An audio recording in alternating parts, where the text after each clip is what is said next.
मैंने पहले पार्ट 1 में बताया है कि ये रामू वालिया के जिस्म फरोशी के धंधे में जो शामिल है अलीपुर आइया से लड़की राजकोर, और ये है जो रुल्दू सिंह की लड़की है, और इसने मेरे खिलाफ़ जो 498 का झूठा केस किया था उसमें सज़ा हो जाने के कारण मुझे कंपनी ने बहादुरगढ़ कंपनी से टर्मिनेट कर दिया था। उसके बाद मैंने कोर्ट में इससे डिग्री लेने के लिए केस डाला हुआ था सिविल सूट में।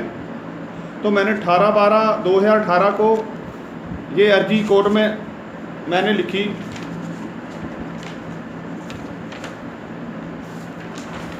कोर्ट में मैंने अर्जी लिखी कि ये 23/8/97 के ऑर्डर के मुताबिक राजकोर पहले ही गज्जन सिंह की घरवाली है और पहले ही ये ऑर्डर पास हो चुका है। तो जज साहब ने, फैमिली कोर्ट की जज साहबा शारू मेहता कोशक ने 26/7/2019 को ये माना कि राजकोर ने 498 के क्रॉस में ये माना है कि मेरी शादी गज्जन सिंह के साथ 10/5/96 को हुई है, और मैंने गज्जन सिंह के खिलाफ 25/2/97 को केस डाला था 125 खर्चे का पटियाला अदालत में, और मैंने 23/8/97 को वापस लिया था।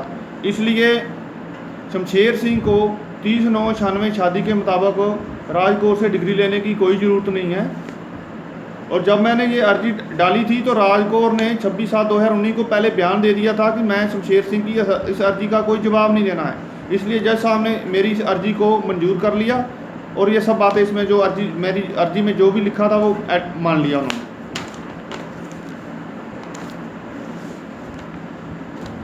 फिर मेरा जो दफ़ा 27 में राजकोर ने मेरे खिलाफ ऑर्डर पास किया था, मैंने उसको दफ़ा 27 में उस ऑर्डर को कैंसिल करने की अर्जी दी हुई थी।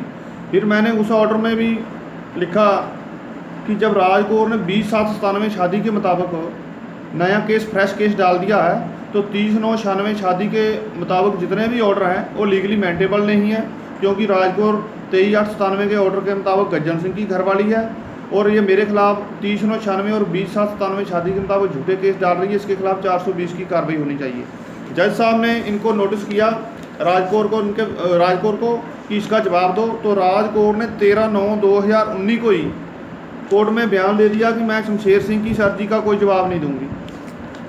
तो जज साहब ने 13/9/2019 को मेरी ये भी अर्जी मंजूर कर ली कि राजकोर 23/8/97 के ऑर्डर के मुताबिक गज्जन सिंह की घरवाली है, और 30/9/96 और 20/7/97 शादी के मुताबिक जो शमशेर सिंह के खिलाफ केस डाल रही है, इसलिए इसके खिलाफ 420 की कार्रवाई बनती है। और शमशेर सिंह के खिलाफ 125 का या जितने भी कोई भी ऑर्डर पास हुए हैं 30/9/96 शादी के मुताबिक, वो लीगली मेंटेबल नहीं है। और जज साहब शारू मेहता के इस ऑर्डर के मुताबिक 13/9/2019 को बेशक मैंने कोर्ट में सज़ा भुगत ली थी 498 केस में।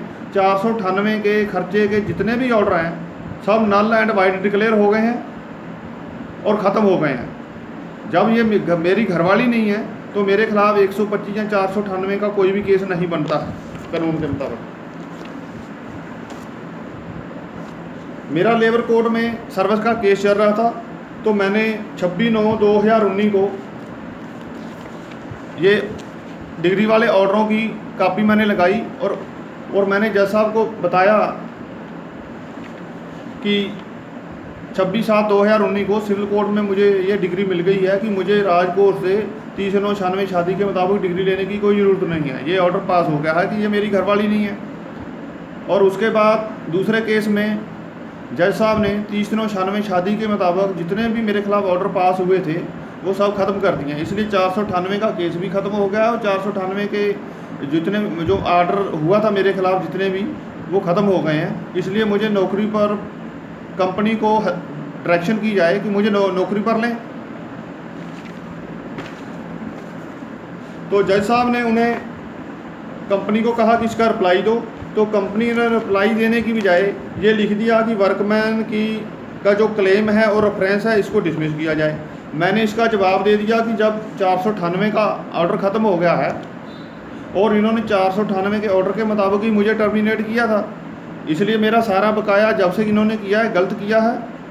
और मैंने जब इनको लीगल नोटिस भेजा था शुरू में आके मैंने कंपनी को बताया भी था कि ये औरत मेरी घरवाली नहीं है, और मैंने अर्जी भी लिखी थी, उसमें सब मैंने कापियाँ लगा दी थी, लेकिन उसके बावजूद कंपनी ने मुझे बहाल नहीं किया था। लेबर कोर्ट की जज जतेंद्र कौर है, उसने पहले तो कहा कि मैं इसका एविडेंस कराऊंगी, मुझे बेवकूफ़ बनाने की कोशिश की, बोली ये और इसकी अमेंडमेंट होगी, तुम ये केस विड्रा करो और लेबर कमिश्नर के पहले इसकी अमेंडमेंट कराओ। हम एक जज के पास जाते हैं इंसाफ के लिए, कोर्ट की जज जो है हमें बेवकूफ़ बना रही है कि ये केस गलत है। मैंने वकील की सलाह लेकर उनको बताया कि जनाब जिस कोर्ट में केस चल रहा है, जब जिस ऑर्डर के मुताबिक मुझे टर्मिनेट किया गया है, अगर वो ऑर्डर ख़त्म हो गया है तो उसी कोर्ट में पेश करना है। तो उसने तारीख डाल दी।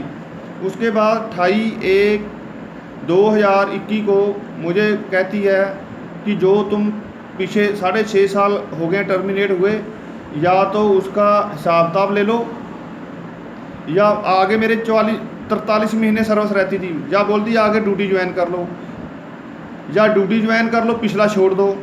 मैंने उसको बोला कि जज साहब ये मुझे किस बात का दूसरी सज़ा दी जा रही है? एक तो मैं गलत ऑर्डर में सज़ा भुगत के आया हूँ, दूसरा आप मुझे फिर एक तरफा कर रहे हो, मुझे तो नौकरी भी चाहिए और मुझे पिछला बकाया भी चाहिए। उसने 2-3 तरीकें डाल दी और मुझे और कोई ऑर्डर पास नहीं किया। और मैंने अपनी इस रिप्लाई में जज साहब को लिख के दिया था कि भयंकर कोरोना बीमारी के कारण मेरे पास कोई खर्चा नहीं है, मैंने बैंक से भी लोन लिया हुआ है, उसकी भी किस्त भरता हूँ, हाउस रेंट का मेरा लोन चल रहा है इस मकान का, और ये देखो जो 100 रिपेयर होने वाली है, बहुत रंग रोगन और टूट फूट भी काफ़ी हुई पड़ी है मकान में। लेकिन जज साहब ने ना ही खुद ऑर्डर पास किया, ना ही कंपनी ने अभी तक मेरे खाते में कोई पैसा नहीं डाला है। मैंने कैंसिल चेक की कापी दी थी, वो मैंने हाथ जोड़ के रिक्वेस्ट की थी जज साहब जतेंद्र कौर को, उसकी सेहत पे कोई असर नहीं पड़ा। अब उसका ट्रांसफ़र हो गया है और ये सब जस्टिस सूर्यकांत के कहने पर वो सब कर रही थी। मुझे फाइनेंशियली तौर पर कमज़ोर करना चाहते हैं और नए नए एविडेंस बनाते हैं मुझे फिर से फंसाने के लिए।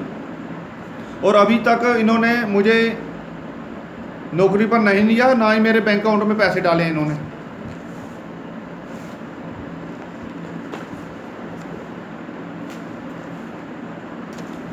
इसलिए मेरी अपने दोस्तों और लोगों से अपील है कि मुझे इस जालसाजी गिरोह के ख़िलाफ़ लड़ने के लिए पैसे की बहुत दिक्कत आ रही है। ये मुझे बहुत हरासमेंट कर रहे हैं फाइनेंशियली तौर पर। और मैं दूसरी मूवी में बताऊंगा कि किस तरह से मैं प्लाट में चाय पानी की दुकान करने के लिए दुकान डालने लगा था, तो इन्होंने मुझ पर हमला किया, 2-3 बार जानलेवा हमला किया, मुझे मारने की कोशिश की। पुलिस स्टेशन के साथ मिली हुई है, मुझे वहाँ भी नहीं काम करने देते, नौकरी पर नहीं ले रहे हैं।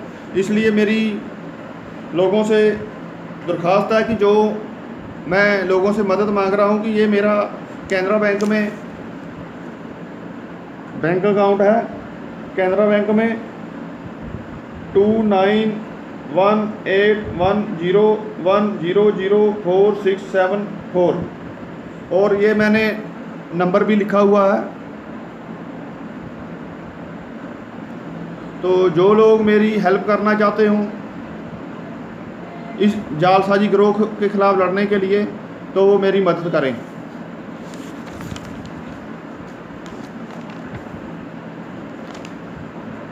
दूसरा अकाउंट मेरा स्टेट बैंक ऑफ पटियाला में है। ये भी ये अकाउंट नंबर लिखा हुआ है, मेरा मोबाइल नंबर भी लिखा हुआ है, मेरा नाम लिखा हुआ है। तो मैं ये फेसबुक में भी डाल दूँगा। इसलिए मेरी सब लोगों से अपील है कि मेरी मदद की जाए, ताकि मैं इस भ्रष्टाचारी और ये गुंडे जुडिशल अफसर हैं जो भर्ती हुए हैं मोदी सरकार में। मोदी सरकार ने, मैंने 3-4 महीने से पहले से भी कुछ मूवी डाली हुई थी, कुछ मैंने और तरीके से डाली थी। मैं कुछ डर रहा था, मैंने सरेआम ये जिस्म फरोशी के धंधे का उसमें जिक्र नहीं किया था, क्योंकि मैं सोचता था कि चलो वो उस मूवी डालने के बाद ये अपने घर चले जाएंगे, मैं छोड़ दूंगा, मुझे इनसे कुछ नहीं लेना देना। लेकिन ये मुझे मारने पर उतारू हो गए और ये मुझे मारना चाहते हैं और मेरी जायदाद हड़प करना चाहते हैं। इसलिए मैं चाहता हूँ कि जो लोग मेरी मदद करना चाहें, ताकि मैं इनके ख़िलाफ़ डट कर लड़ सकूँ।